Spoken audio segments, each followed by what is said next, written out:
Hi guys, welcome back. आज हम बात करने वाले हैं आईबीपीएस में आए हुए रीजनिंग के क्वेश्चन की।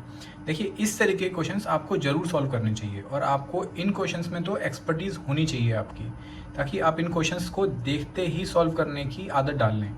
अब ये होगा कैसे? ये होगा आपका लॉट ऑफ प्रैक्टिस से। बेसिकली मैं क्वेश्चन थोड़ा सा बता देता हूँ कि हमें यहाँ पर एक वर्ड दे रखा है टाउन, और इसका हमें कोड पता करना है। तो ये 3 सेंटेंसेस दे रखे हैं जिसमें इस कोड के बारे में और उसका सेंटेंस के बारे में और कोड के बारे में दे रखा है।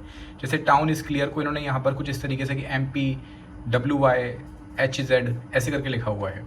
और इसके बाद इसमें 4 ऑप्शंस थे, 5 ऑप्शंस थे बेसिकली, कि first sentence is sufficient, third is sufficient, या तो फर्स्ट या फिर थर्ड, या इनमें से कोई भी सफिशिएंट नहीं है, और इसमें या फिर सारे के सारे ज़रूरत पड़ेगी। ठीक है, तो ये इस तरीके से क्वेश्चन है। क्वेश्चन आप एक बार देख लीजिए। अब हम शुरू करते हैं। देखिए, इस क्वेश्चन में आपको ना एलिमिनेशन टेक्निक भी यूज़ कर सकते हो, जो आप ऑप्शंस के थ्रू लगा सकते हो। फर्स्ट सफिशिएंट अलोन तो पहले देख लीजिए, और उसको देखने का तरीका मैं आपको बहुत शॉर्टकट तरीका बताता हूँ कि आपको करना कैसे है शॉर्टकट से।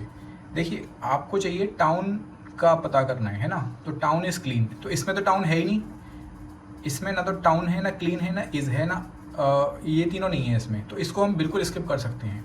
ये आपका सिर्फ टाइम ख़राब करने के लिए रखा गया है। एक और तरीका ये होता है कि टाउन को आप टाउन ना बोल के टी बोलो। उससे क्या होता है कि उससे ना आपको एक शॉर्ट फॉर्म में याद करने की ताकत बढ़ जाती है कि मुझे टी का पता करना है कि टी कहाँ कहाँ पर है ना। जैसे टी मेरा यहाँ है दे रखा है, टी मेरा यहाँ दे रखा है, तो आप सिर्फ टी पर फोकस करो, आई पर फोकस करो, जी पर फोकस करो, पूरा मत बोलो उसको। तो इस तरीके से आपका कन्फ्यूजन खत्म हो जाएगा और बहुत सिंपल तरीके से आप इसको कर पाओगे। बट ये होगा सब कुछ प्रैक्टिस से ही। ठीक है, तो शुरू करते हैं। टाउन इज़, अब देखो टाउन इज़ यहाँ दे रखा है क्या? दूसरे वाले में नहीं दे रखा है। आगे बढ़ते हैं। टाउन इज़ दे रखा है, लेकिन टाउन इज़ से काम चलेगा नहीं, क्योंकि अपने को टाउन और इज़ दोनों का अलग अलग चाहिए। हमें ये तो पता लग रहा है कि टाउन इज़ का क्या है, लेकिन हमें ये नहीं पता लग रहा कि टाउन का क्या है और इज़ का क्या है। तो फर्स्ट से तो नहीं निकलेगा, तो ये पहला वाला हमारा एलिमिनेट हो गया। अब सेकेंड पर आओ। टाउन इज़ ऑथेंटिक, अब इसमें दे रखा है एवरी सिटी वर्थ, तो ये भी इससे बिल्कुल मैच नहीं कर रहा है। अब इसमें थर्ड पर आते हैं, एंड नो बेस्ट सिटी, तो ये इससे तो बिल्कुल कहीं मतलब कहीं मैच करने का सवाल ही नहीं हो रहा। ना तो इसमें टाउन दे रखा है, ना इसमें टाउन दे रखा है, ना इसमें इज़ दे रखा है, ना इसमें इज़ दे रखा है, तो सेकंड वाले से भी आपका आंसर नहीं निकलेगा। अब आते हैं थर्ड पर। Town is best, best small city, हाँ यहाँ देखिए, यहाँ बेस्ट भी दे रखा है, यहाँ भी बेस्ट दे रखा है, तो हमें बेस्ट का तो पता लग सकता है। अब आगे बढ़ते हैं। इसके बाद क्या है? लेवल इन सिटी, अब टाउन फिर से नहीं आया, सिटी इसमें फिर से आ गया यहाँ पर, लेकिन हमें सिटी का पता करना नहीं है, हमें टाउन का पता करना है, तो यानी कि थर्ड से भी हम नहीं निकाल पाएंगे। अब देखा आपने, मतलब ये मैं आपको बताता भी जा रहा हूँ, उसके बाद मुझे इसमें बहुत ज़्यादा पेन पेपर लगाने की ज़रूरत नहीं पड़ी, तो मेरे कम से कम 1 और 2 और 3, ये मेरे तीनों एलिमिनेट हो गए। कैसे?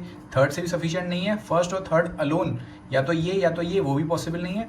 अब मेरे पास सिर्फ और सिर्फ 2 ऑप्शन बचते हैं लास्ट में, कि ऑल आर सफिशिएंट, क्या सारे मुझे चाहिए, या फिर मुझे कोई भी सफिशिएंट नहीं है, या फिर मुझे सारे चाहिए। तो यहाँ पर अब थोड़ा सा ट्रिकी हो सकता है, बट उसको भी आप इजीली क्रैक कर सकते हो, जो मैंने आपको फर्स्ट तरीका बताया कि आप सिर्फ फोकस करो टी पर।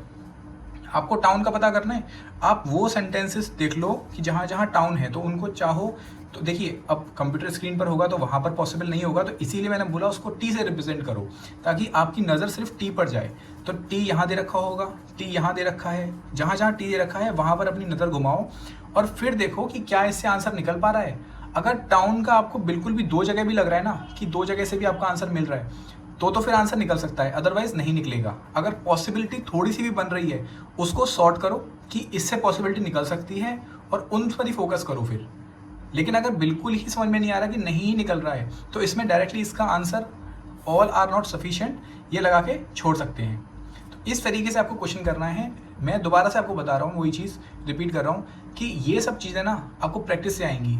अगर आपकी प्रैक्टिस, आपने ऐसे करीब करीब 100-200 क्वेश्चन सॉल्व किए होंगे, नो डाउट आप इस क्वेश्चन को देखते ही सॉल्व कर दोगे कि ये इसमें इसका answer all are not sufficient आएगा। Thank you very much.